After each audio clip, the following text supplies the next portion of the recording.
Fragmentation of the Palestinian society and the dispossession of their lands are key pillars of Israel's apartheid system to maintain domination and control.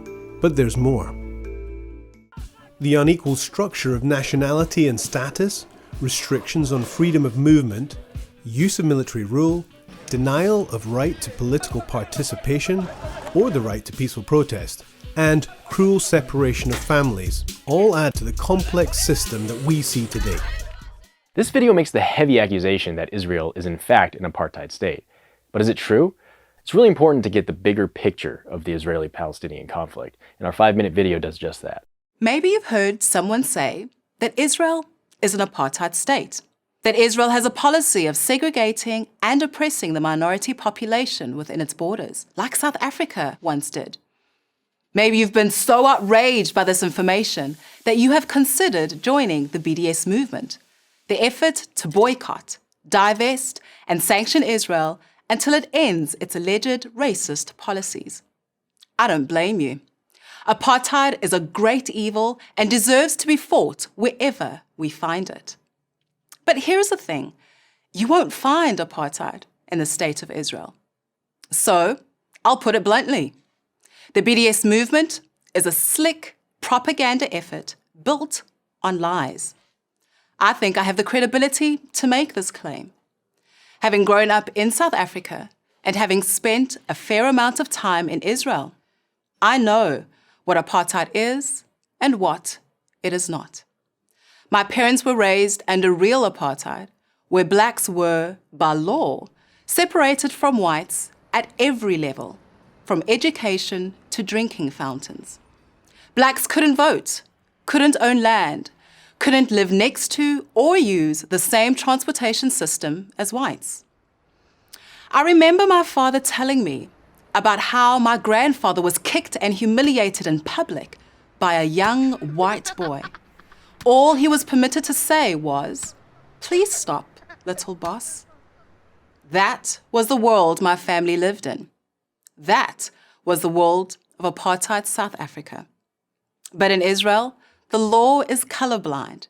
Israeli Arabs have the same rights as Israeli Jews. They ride the same buses, study in the same schools, and are treated in the same hospitals.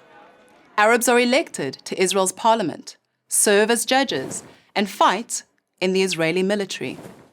On my first trip to Israel, the group I was with had a Jewish tour guide and an Arab bus driver.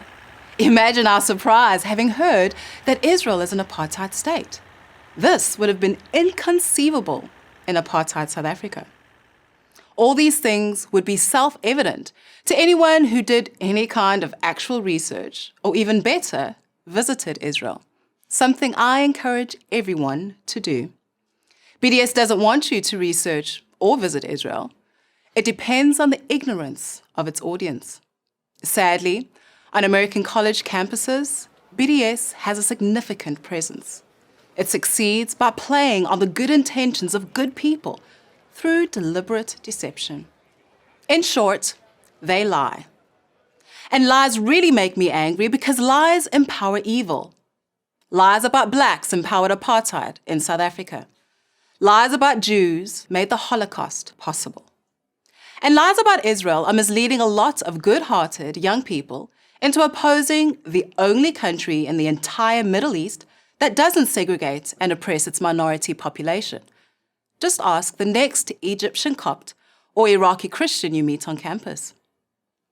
So the question people should really be asking is, what does the BDS movement want?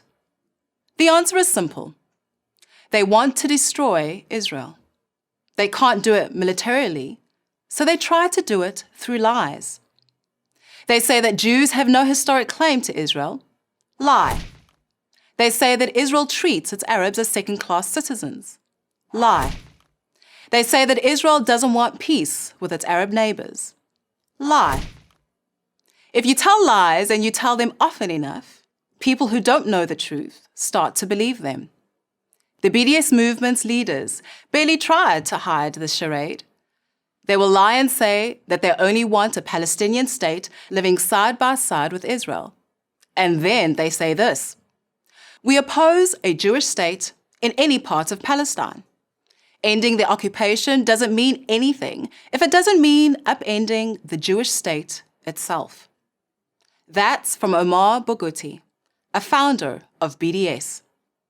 Barghouti lives in Israel, so you might expect that he said this from inside an Israeli prison like Nelson Mandela during South Africa apartheid. You would be wrong.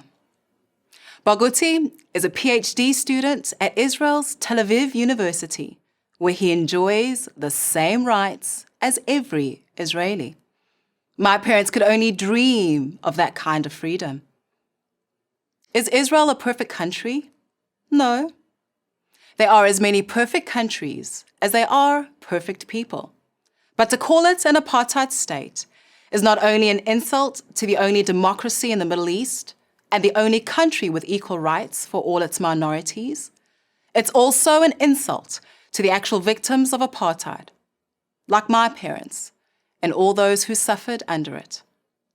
I'm Olga Mishra for Prager University.